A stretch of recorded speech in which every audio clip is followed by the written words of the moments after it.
Hər kəsə salam, kanalıma xoş gəldiniz. Bugün Dövlət İmtahan Mərkəzi tərəfindən 5 aprel 2026-cı ildə 9-cu siniflər üçün keçirilmiş buraxılış imtahanının detallı izahına birlikdə baxacağıq. Testlərin izahlarını maksimum sadə və detallı etməyə çalışacağam ki, hər kəs üçün aydın olsun. İzaha keçmədən öncə qeyd etmək istəyirəm ki, hazırda 7, 8, 9 və 10-cu siniflərdə təhsil alıb, bazası zəif və ortalanan abituriyentlər üçün may ayının 1-dən etibarən sıfırdan olan qruplarımız başlayır. Ətraflı məlumat almaq və yaxud da qeydiyyatdan keçmək üçün ekranda görünən nömrənin WhatsApp-ına yaza bilərsiniz. 5-ci sualımızla başlayaq. Birinci növbədə mətnin tərcüməsinə baxaq.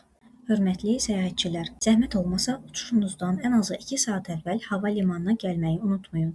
Pasportlarınızın və biletlərinizin yanınızda olduğundan əmin olun. Bagajınızı diqqətlə yığın və özünüzlə nələr götürə biləcəyinizlə bağlı əsas qaydaları oxuyun. Səfəriniz üçün biraz yemək və su götürməyi unutmayın.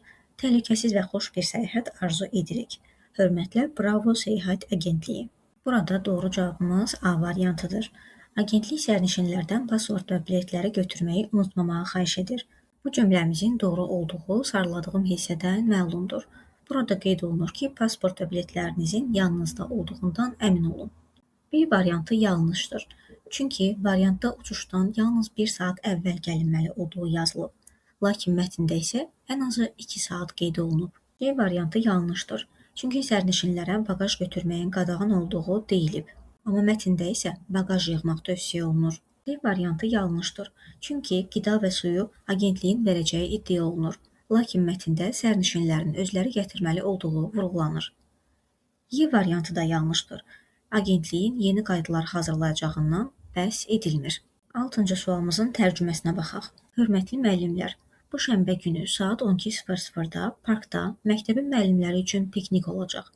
Əgər ailə üzvləri piknikə qoşulmaq istəyirlərsə, onlar avtobus səfərinin qiymətinin yarısını ödəməlidirlər. Hər kəs öz naharını gətirməlidir. Gəlin və birlikdə əylənək. Səmimiyyətlə müəllimlər klubu. Burada doğru cavabımız A variantıdır. Müəllimlər piknikə özləri ilə nahar aparmalıdırlar. Mətndə hər kəs öz naharını gətirməlidir cümləsi bunu təsdiqləyir. B variantı yanlışdır, çünki gələn həftə sonu yazılıb, amma mətndə isə bu şənbə deyilir. C variantı yanlışdır, çünki piknikin səhər tezdən olacağı yazılıb, amma burada isə günorta olduğu qeyd olunub. D variantı yanlışdır, çünki hər kəsin yarım qiymət ödəyəcəyi yazılıb, lakin bu mətndə isə yalnız ailə üzvləri qeyd olunub. B variantı da səhvdir. Ailə üzvlərinin yemək gətirməsinə qadağan yoxdur. 7-ci sualımızın tərcüməsinə baxaq. Əziz Ketlin, səni bu cümə günü xalam oğlunun evindəki ad günü partimə dəvət edirəm. İcazə ver, ora necə gedəcəyini sənə izah edim. Əgər öz maşınınla gəlsən, birbaşa Forest yolu ilə sür. Sonra Brownsville keç və 13A çıxışına gir.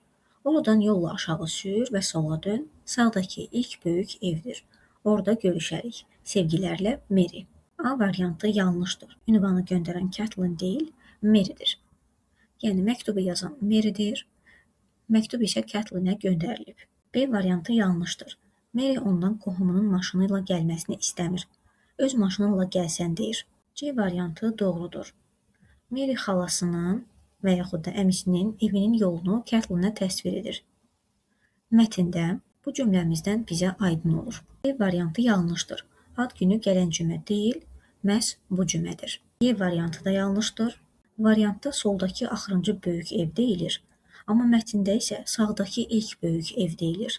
Bu səbəbdən də Y variantı da yanlışdır. Böyük mətnimizin tərcüməsini ekranda 5 saniyəlik paylaşacağım. Videonu dayandıraraqdan detallı formada baxa bilərsiniz.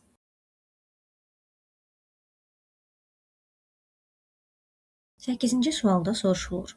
Conacher selisi məşhur edən nədir?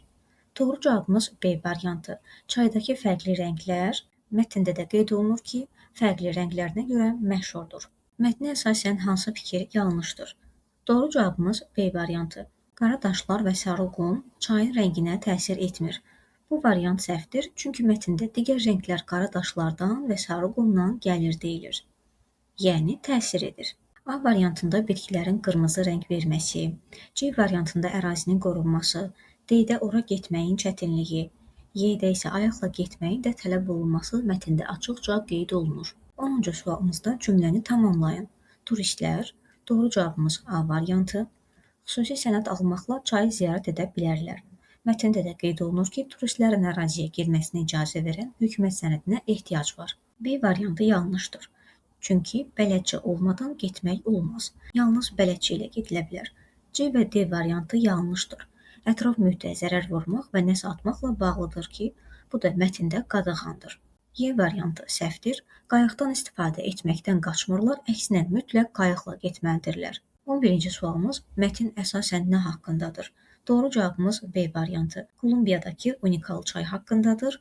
Bütün mətndə Kolumbiyada yerləşən bu bənzərsiz çay haqqında danışılır. Çaydakı rənglər, yerləşməsi, ora necə getmək və s. bu haqqında verilir. 12-ci sualımızda mətnə əsasən doğru fikirləri seçin. Doğru cavabımız 2 və 3-dür.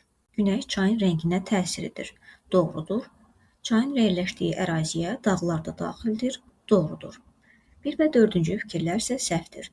Turu yalnız bələdçi deyil, turistlər özləri də sifariş edə bilər. Helikopter isə istifadə ediləcək son nəqliyyat növü deyil, ilkdir. 13-cü sualda yiyəlik halı soruşulur. Birinci doğrudur. Biz qeyd etmişdik ki, bəzi sözlərimiz var ki, orada artıq ixtisar olunma baş verə bilər. Məsələn, home, shop, office. Artıq biz Azərbaycan dilində necə ki deyirik ki, əmimgildəyəm, diş həkimindəyəm, yəni xüsusi olaraqdan əmimgilin evindəyəm və yaxud da diş həkiminin ofisindəyəm. Bu deyilmir, ixtisar olunur, eyni şərt ingilis dilində də keçərlidir. Burada Diananın evi nəzərdə tutulur, sadəcə home sözü ixtisar olunub. Biz bunu bildiyimiz üçün biri də doğru götürürük. 2 də doğrudur, mənim qonşumun qapısı. 3 isə yanlışdır, çünki this təkdədir, lakin boy isə cəmdə verilib, s apostrof şəklində yazılıb. Təkdədirsə əgər apostrof e şəklində yazılmalıdır. 4 də yanlışdır, çünki kökdən dəyişərəkdən cəmlənən isimlər və təki və cəmi eyni olan isimlər bir qayda olaraqdan hər zaman apostrof e şəklində olmalıdır. Deməli, doğru cavabımız 1, 2, A variantı. 14-cü sualımızda mübtədada sözünü görürük. Mübtədada sözünü varsa, sözündən əvvələ baxıram. Əvvəldə olan sözün təkdə olduğuna görə təkləri seçəcəm. Was və is. Doğru cavabımız A variantı. 15-ci sualımız bağlayıcıların quruluşu ilə bağlıdır. Na isə nur olmalıydı. Both and olmalıydı. A isə or olmalıydı. Deməli, doğru cavabımız C variantı. Tərcüməyə baxmadan birbaşa bağlayıcıların quruluşu ilə doğru cavabımıza gəldik. 16-cı sualımızda qaydalı fiilləri soruşur. Hər bir variantda gəlin qaydasızı çıxardaq. Bir qaydasız fiili çıxartmağım doğru cavabıma gətirib çıxarır. Hər üç fiilimiz qaydalı fiillərdir. 17-ci sualımızda gəlin asan olması üçün variantlar üzərindən gedək. Tower sözü cəmdədir, city sözü təkdədir. Cəmdə olan ismin qarşısında ən artiklı verilə bilməz. Təkdə olan ismin qarşısında isə ümumiyyətlə boşluq verilə bilməz. İki variant arasında qalırıq. Məlum qalalardan danışdığı və eyni zamanda ofun sağ tərəfi olduğuna görə mən artıq hər ikisini də məlum şəkildə verəcəm. Bu səbəbdən də hər birinə də müəyyən Z artiklı artırılmalıdır. Doğru cavabımız Y variantı. 18-ci sualımızda sözləri uyğunlaşdırmaq tələb olunur. Birinci sözümüz basabas, izdihamlı, adamla dolu deməkdir. Deməli, doğru cavabımız B variantı. Çoxlu və yaxud da həddindən artıq insanın olması. İkinci sözümüz mülayim, yüngül, sərt olmayan deməkdir. Yəni, doğru cavabımız C variantı, güclü olmayan. Üçüncü sözümüz adi deməkdir, yəni A variantı. Heç bir şəkildə qeyri-adi və yaxud da fərqli olmayan. Bu tipli suallarımızı açar sözlərlə tapmaq olar. Sözlərin tərcüməsini bildikdən sonra A, B və C-də müəyyən açar sözləri tapdıq, altından xətt çəkdik və beləliklə doğru cavabımıza gəldik ki, D variantı. 19-cu sualımızda The weekend birləşmədir və ətlə istifadə olunmalıdır. Elə bu variantlar əsasından getsək, iki variant arasında qalırıq. A variantında olan sözünü yazsaq, həmin sözündən sonra cəm isim gəlməlidir. Çünki between arasında deməkdir. Lakin burada isə house təkdədir. Bu səbəbdən də birbaşa doğru cavabımız Y variantı. Evin yanında olan mağaza həftə sonu bağlıdır. 20-ci sualımız passive voice-dur. Passive voice-u tapmaq üçün birinci növbədə feilin zamanına baxıram. Keçmiş zamandır. Keçmiş sadə zamanı passive voice-a çevirmək üçün keçmiş zamanın to be-si üstəgəl participle to yazılmalıdır. Keçmiş zamanın to be-sini olmayan variantları çıxardıq. Was və olmayan variantları çıxardıqdan sonra iki variant arasında qaldıq. Və biz bilirik ki, passive voice olduqda cümlənin mübtədası çıxarılmalı və yaxud da cümlənin sonunda by-la verilməlidir. Bu səbəbdən də D variantını da çıxardırıq. Birbaşa doğru cavabımız C variantını əldə edirik. 21-ci sualımız yenə də lüğət sualıdır. Gəlin tərcümələrinə baxaq. Disturb, narahat etmək, mane olmaq.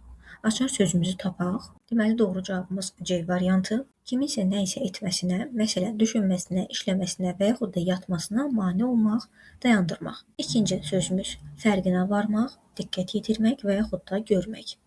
Deməli, doğru cavabımız A variantı. Kimisə və ya nə isə görmək, yaxud diqqət yetirmək. Üçüncü sözümüzün tərcüməsi iştirak etmək, qatılmaq, yəni B variantı. Hər hansı bir tədbirdə iştirak etmək. Deməli, doğru cavabımız C variantı. 22-ci sualımız da tərcüməyə əsaslanır. Tərcüməsi uçuş zamanı mən və xoşbəxt idim, çünki yerim pəncərə kənarı idi. Deməli, doğru cavabımız artıq burada müsbət mənalı bir şey olmalıdır ki, bu uçuş zamanı xoşbəxt olub.